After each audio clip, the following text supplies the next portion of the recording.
US Vice President Kamala Harris, during her visit to Philippines, has also visiting this one of the very frontier island, that is Palwan, which is close to South China Sea. In fact, along the South China Sea, and she's meeting fishermen, community leaders, local villagers there, and she's also delivering a speech on one of the country's most important vessel, Coast Guard's vehicle. But beyond that, what meets to the eye, this is a very important visit because she happens to be one of the most or the highest ranking US leader ever visited that island nation, and which is very close to China. We know that South China Sea has been in controversy for the last several years because China has been trying to claim almost the entirety of South China Sea as it belongs to the China. However, there has been contest, there have been claims by other countries also that they claim part of South China Sea as their own. In fact, Brunei, Vietnam, Thailand, Indonesia, Philippines, they have all been alongside this South China Sea, and they must actually have some part of it as their own. But because of the Chinese power, Chinese economic and military heft, in fact, these smaller countries cannot raise their voice against China. And here comes USA, which as officials of USA have said that it will stand by its partner countries in the South China Sea to protect their rights, to protect their sovereignty. So in that context, Kamala Harris' visit to this Palwan, this island archipelago, becomes very important because it is almost in the South China Sea, which is a contested water. Now, why South China Sea is very important? Because South China Sea witnesses about $5 trillion worth of global trade every year. This includes crude and other important goods.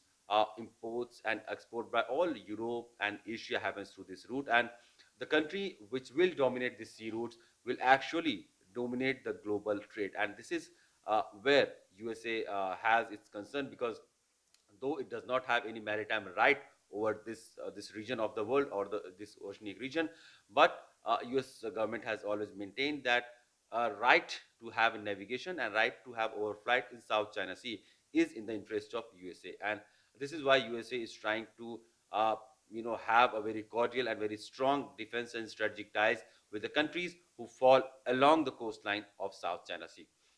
Now, talking about the Philippines and China, the last regime of Philippines, of Duterte, was very much kind of trying to have a good cordial relationship with China, and in that context, they have actually sidelined the 2016 judgment by International Tribunal, which has said that Philippines does have right over South China Sea to an extent, uh, at the cost of having their own national interest. Uh, Philippines prefer to have a good and cordial relationship with the Chinese side.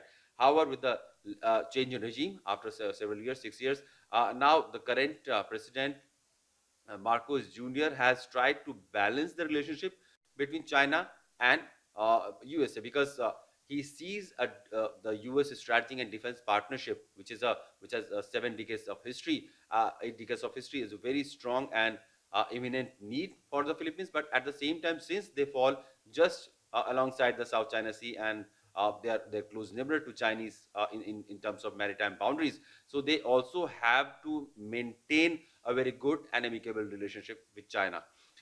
In that context, during the recent meetings of APEC, the Junior Marcos had also a meeting with Xi Jinping, and now we are seeing a visit of Kamala Harris to this nation. So there's a very fine and delicate balance that Philippines is trying to create in that region. To tell you the fact that how the USA and Philippines defense relationship goes, the Philippines used to be home to two of the US military's largest overseas installations, Clark Air Base and Subic Bay Naval Base, which were transferred to Philippine control in the 90s. A mutual defense treaty signed in 1951 remains in force, saying that both sides would help defend each other if either were attacked by a third party. So clearly, for defense and its protection, there is a lot that Philippines has to depend on USA, but at the same time, to flourish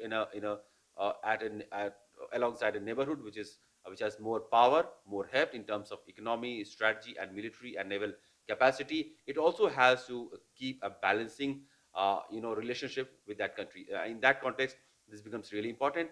But also, having said the relationship between Philippines and China, we have seen that recently Nancy Pelosi's visit in Taiwan had been a flashpoint, which actually which actually followed up with a very aggressive military drills by Chinese side along in the Taiwan Strait, live drill firing, missile firing, which actually flew over Taiwan and fell into the maritime boundaries of Japan. So there was a lot of military aggression that was shown in the aftermath of Nancy Pelosi's visit to Taiwan.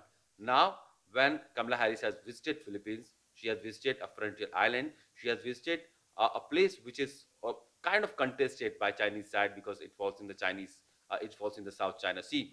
Will there be some reaction? Will there be some statement or some aggression that will be shown from the Chinese side? That we'll have to wait, because in the past we have seen that in that maritime zone, China has come with a flotilla of naval vessels, sometimes fishing vessels, which were actually naval patrolling vessels, and try to kind of express its strength, its a show of solidarity, and that aggressive uh, posturing in that South China Sea to intimidate the smaller countries who fall alongside the South China Sea.